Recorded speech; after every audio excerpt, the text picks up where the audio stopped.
जो मीट की छोटी छोटी दुकानें हैं, मीट की दुकानें, वो खुलेआम मांस बेचते हैं, को कोई रोक नहीं है, कोई टोक नहीं है। कबाड़ी का जो काम करते हैं ये लोग पूरा एंक्रोचमेंट करते हैं, पीडब्ल्यूडी की सड़कों में बिना लाइसेंस के दुकानें चलाते हैं और कबाड़ का आधा काम ये पूरी सड़कों में करते हैं। पूरी दिल्ली में ही सारी सड़कों पर ही इंक्रोचमेंट है। बहुत सारे मांस मच्छी वाले इलीगल तरीके से बिना लाइसेंस के वहां पर बैठ गए हैं।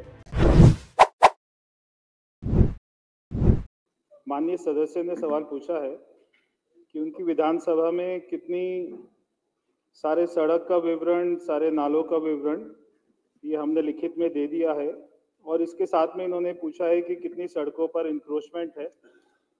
तो हम ये देख रहे हैं कि पूरी दिल्ली में ही सारी सड़कों पर ही इंक्रोचमेंट है, चाहे वो पीडब्ल्यूडी की हो, चाहे वो एमसीडी की हो। हमें देखते हैं कि जगह जगह पर बहुत सारे मांस मच्छी वाले इलीगल तरीके से बिना लाइसेंस के वहां पर बैठ गए हैं और भी बहुत सारे रेडी पटरी वालों ने कब्जा कर रखा है। तो ये प्रक्रिया ये होती है कि जो भी संबंधित विभाग की सड़क होती है वो एक वहाँ पे एसटीएफ बनाई होती है एसडीएम के नेतृत्व में। वहाँ पे एसटीएफ में कंप्लेंट जाती है और इसमें मैं देख रहा था जो हमने लिखित में जवाब दिया है, जो भी सारी इंक्रोचमेंट है सारी एसटीएफ में अवेटिंग है, मगर हम इसकी समय सीमा तय कर रहे हैं कि एक समय सीमा में इंक्रोचमेंट को हटाया जाए, एसटीएफ एक समय सीमा में एक्शन ले, इसकी हम व्यवस्था कर रहे हैं। माननीय मंत्री जी से जानना चाहूंगा, क्योंकि जो रिपोर्ट में दिया है अवेटेड लिखा हुआ है कार्रवाई का, क्योंकि अक्सर होता क्या है कि ये 1-2 घंटे के लिए हटती हैं, उसके बाद में एमसीडी या एसटीएफ हटा के चले जाते हैं, फिर लग जाते हैं, क्योंकि परमानेंट ये जो पीडब्ल्यूडी की रोड्स हैं जिनकी वजह से ट्रैफिक पूरा जाम रहता है, घंटों घंटों लोगों को परेशान होना पड़ता है। इसकी कोई ऐसी व्यवस्था माननीय मंत्री जी से चाहेंगे कि भाई इसकी कोई ऐसी व्यवस्था आप बनाएं कि जिससे कि आने वाले समय में पीडब्ल्यूडी की रोड कम से कम हमेशा खाली रहे, जिससे ट्रैफिक अच्छे से मूवमेंट चलता रहे। तो सीधा प्रश्न ये है कि एनक्रोचमेंट सब जगह, जैसे अभी माननीय मंत्री जी ने कहा और टाइम बाउंड प्रोग्राम के लिए कहा, मेरा सवाल यही था, लेकिन क्या यहाँ पर कोई और मल्टी लेवल पार्किंग की भी व्यवस्था की है? क्योंकि सबसे बड़ी समस्या या एनक्रोचमेंट के अलावा ट्रैफिक की भी है, तो क्या यहाँ पर पार्किंग की व्यवस्था की भी कुछ बात है? और टाइम बाउंड प्रोग्राम जो मंत्री जी ने कहा वो बहुत स्वागत योग्य है, और आप जो खुद जाकर जगह जगह देख रहे हैं, जैसे हमारी विधानसभा में भी शनिवार को आपने आना है, तो आपका स्वागत है। और ये टाइम बाउंड प्रोग्राम जरूर उस दिन करा दीजिए। सारी सड़कों पर एनक्रोचमेंट है, ट्रैफिक की समस्या है, मल्टी लेवल पार्किंग की आवश्यकता है। उसके लिए कोई ऐसा प्रोग्राम है क्या कि वहां पर मल्टी लेवल पार्किंग बन सके, एलिवेटेड रोड पर बन सके? ये मेरा सवाल है।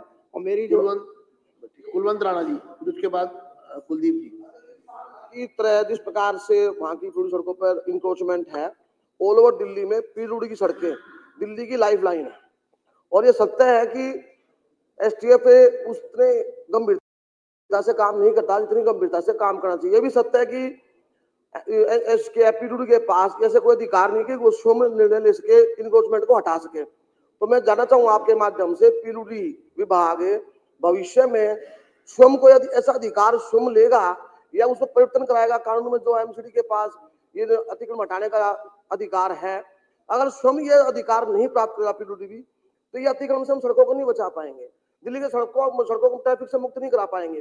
तो क्या सरकार ऐसी कोई योजना बना रही है जिससे कि दिल्ली की सड़कों पर अतिक्रमण ना हो, पीडब्ल्यूडी की सड़कों पर, और दिल्ली का ट्रैफिक सुचारू रूप से चल सके? देखिए, दिल्ली में जितनी भी सड़कें हैं, हम देखते हैं कि अगर वो पीडब्ल्यूडी की सड़कें हैं तो उसमें साइड में कहीं ना कहीं एमसीडी की भी सड़क होती है।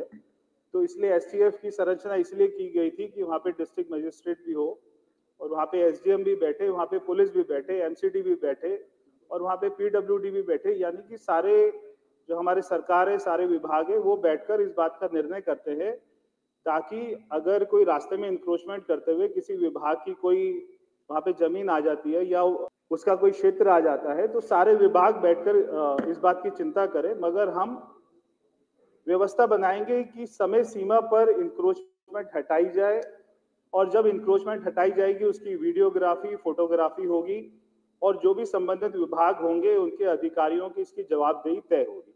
अध्यक्ष जी, जैसा मैं मंत्री जी पूछना चाहता हूँ, जैसा उन्होंने बताया अभी कि एसटीएफ में वो उसको और अच्छा फंक्शनल करेंगे, पर मेरा सवाल ये है कि जब आप एसटीएफ फंक्शनल करेंगे और एसटीएफ उस जगह से वहां से इंक्रोचमेंट रिमूव करेगी, तो वो इंक्रोचमेंट दोबारा वापस वहां पर ना हो, इसकी जिम्मेदारी किसके पास है?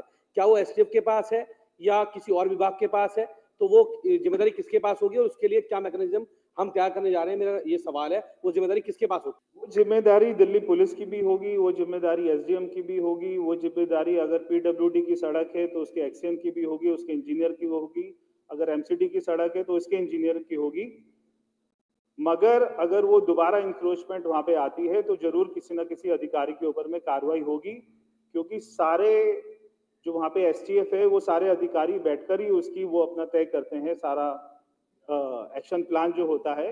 तो मगर आप बिल्कुल इस बात की चिंता ना करें, 10 साल में इंक्रोचमेंट नहीं हटी, अभी हटेगी। ये लास्ट पूरा क्वेश्चन है, नहीं दोबारा नहीं, रवि नेगी जी, रविंद्र नेगी। अध्यक्ष जी, रविंद्र माननीय नेगी मंत्री जी, हो गया माननीय मंत्री जी, एमसीडी की जो पार्किंग है, रोड किनारे जो पार्किंग अलॉट करते हैं जमीनों में, उसके बाहर पार्किंग के बाद बाहर जो पीडब्ल्यूडी की सड़कें, वो पार्किंग वाले अवैध तौर से वहां अपनी गाड़ियां खड़ी कर देते हैं, जिससे ट्रैफिक की बड़ी समस्या आती है। जितनी उनको जगह मिलती है पार्किंग के लिए, उसकी जगह यूज करने के बजाय वो बाहर की रोडों में पार्किंग खड़ी कर देते हैं।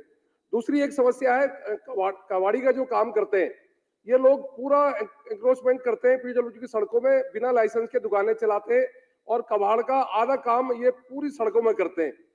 तीसरा, जो मीट की छोटी छोटी दुकानें हैं, मीट की दुकानें, वो खुलेआम मांस बेचते हैं पीडब्ल्यूडी की सड़कों में और बेर धड़ल्ले से।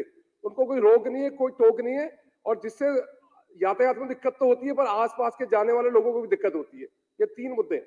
अभी जैसे माननीय सदस्य ने कहा, तो मैं सारे सदस्यों से कहना चाहता हूं कि आपके यहाँ पे जितनी भी इंक्रोचमेंट है हमको लिखित रूप में दें, सारे के सारे सदस्य दें, और जब भी इंक्रोचमेंट ड्राइव हो तो वहां पर खड़े होकर हमारा साथ दें।